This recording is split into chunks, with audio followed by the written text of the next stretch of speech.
Most people never achieve their goals because most people suffer from possibility blindness. They look around trying to think about the things that they don't have. Robert Roots, a young man who wrote a book about success principles of the Three Little Pigs, he said, it's not what you don't have, it's what you think you need that keeps you from being successful or happy in life. It's not what you don't have. See, I was focused on what I didn't have. Don't have a college degree, don't have any credentials, never worked for a major corporation. I was focused on the negative things. It said negative things are the things that you see when you're not focused on your goal. What do you come with?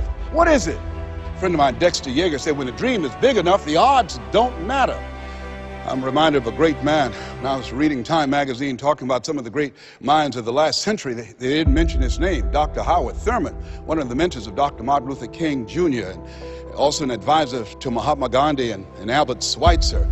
And he said, the ideal situation for a man or woman to die is to have family members standing around their bed praying with them as they cross over. But imagine, if you will, being on your deathbed and standing around your bed, the dreams given to you by life, the ideas that you never acted on, the talents, the gifts, the abilities that you never used. And there they are, standing around your bed, looking at you with large, angry eyes, saying, we came to you, and only you could have given us life. And now we must die with you forever. And the question is, if you died this very moment, what will die with you? What dreams, what ideas, what talents, what leadership potential, what greatness that you showed up to bring, that you allowed fear or procrastination to hold you back. Perhaps that's why Henry David Thoreau wrote the words, oh God, to reach the point of death, only to realize that you've never lived, only to realize that you've never scraped the surface of your potential.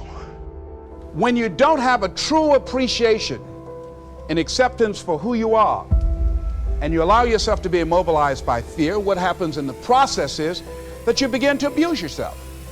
You begin to sabotage your life, you begin to sabotage your dreams, you begin to unconsciously work against yourself. You become your own worst enemy.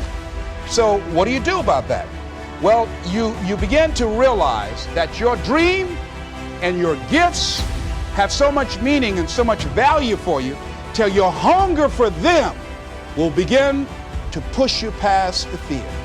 Your hunger to have them will give you a special drive.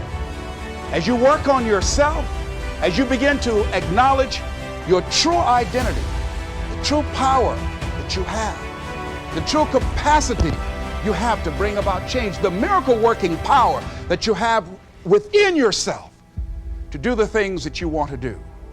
When you take them on, I'm reminded of a man who, this gentleman was doing a special study of a special tribe in Africa, headhunters. And he had difficulty in developing a relationship with these tribesmen because of the fact that he had fear. He had fear they would take his head. So he worked there for a long time with no effort, no progress in developing a relationship and rapport and being able to achieve a level of trust. So finally one night while he was in bed, he was thinking about it. I said, what is it that you came here to do? What is your life work as a missionary? He said, I wanted to study these tribesmen. I said, what's the worst thing that they can do to you? Kill you. And he just decided, hey, this is what I came here to do. I know that there's some risk involved, and I'm going to do it, come what may. He said, I'm not going to be afraid of it. He went back the next day, and he started doing the work and trying to talk to and interview many of the members of this tribe. And they began to respond to him. They threw out the welcome mat to him. And years later, when people came to see what his progress was, they asked him, how were you able to do this? How did you convert the relationship from being hostile to that of being positive? And he said something I think has value for all of us. He said, when life can no longer threaten you with death, he said, what else is there?